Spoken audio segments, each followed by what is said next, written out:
रितेश देखिए ना, ये ड्रेस कितनी सुंदर है, इसका डिजाइन और रंग भी मुझ पर बहुत जचेगा। मैं इसे ट्रायल रूम में पहन कर देखती हूँ। ड्रेस तो अच्छी है सेजल, लेकिन क्या ये तुम्हें आ जाएगी?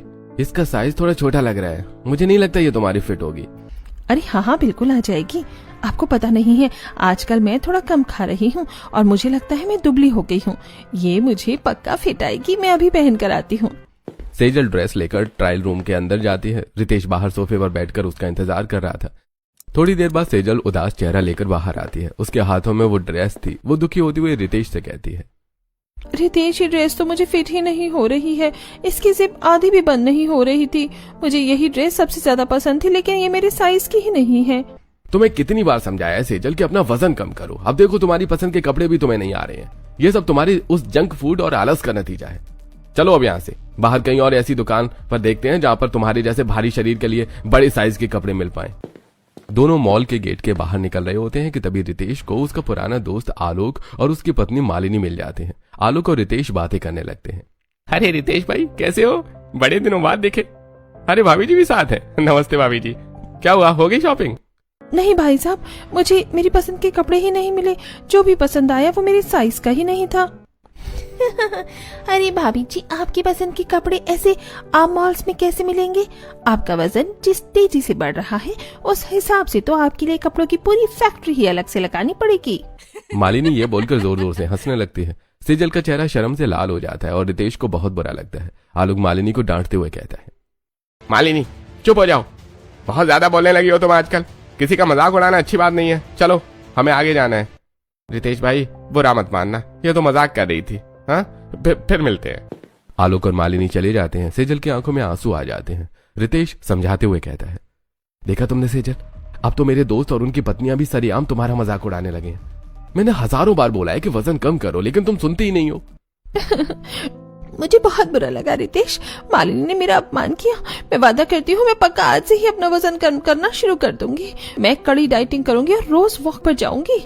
ये सुनकर रितेश खुश हो जाता है। वो पार्किंग की तरफ बढ़ी रहे होते हैं कि तभी सेजल की नजर एक बड़े आइसक्रीम के ठेले पर पड़ती है, जिसे देखकर सेजल रितेश से कहती है, रितेश देखिए ना, वहाँ कितनी अच्छी आइसक्रीम मिल रही है। चलिए ना एक एक कप खाते हैं, मेरा बहुत मन कर रहा है। प्लीज मना मत कीजिएगा।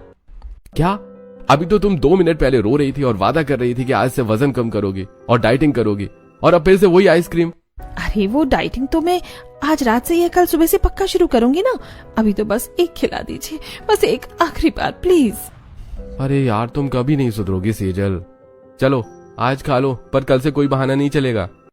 अब रितेश सेजल को लेकर आइसक्रीम के ठेले पर जाता है और 2 चॉकलेट आइसक्रीम लेता है और दोनों एक दूसरे को खिलाते हुए आइसक्रीम खाने लगते हैं।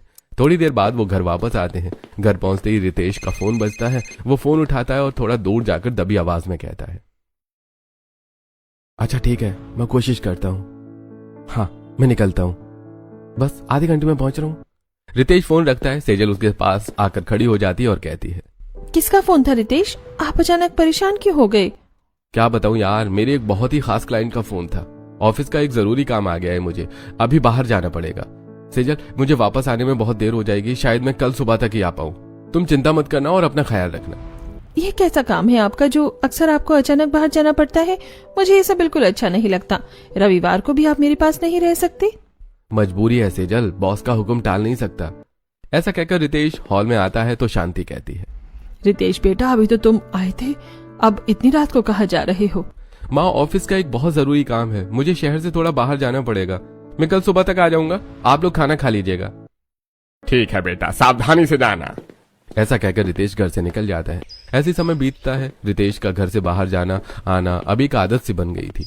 एक दिन मोहल्ले की 2 भाभियां सेजल से मिलने उसके घर आती हैं। वे हॉल में बैठकर गर्मा गर्म चाय पीते हुए कहती हैं, अरे सेजल, तुझे खबर भी है कि नहीं? अपने मोहल्ले में एक नई लड़की रहने आई है, इतनी सुंदर कि क्या बताऊं। पूरे मोहल्ले के लोग बस उसी की बातें कर रहे हैं। हाँ बहन, और सबसे बड़ी बात यह है कि वो बिल्कुल तेरे पड़ोस वाले खाली पड़े मकान में रहने आई है। तूने अभी तक अपनी नई पड़ोसन को देखा कि नहीं? क्या बात कर रही हो तुम लोग? मेरे पड़ोस में कोई रहने आए हैं और मुझे पता तक नहीं।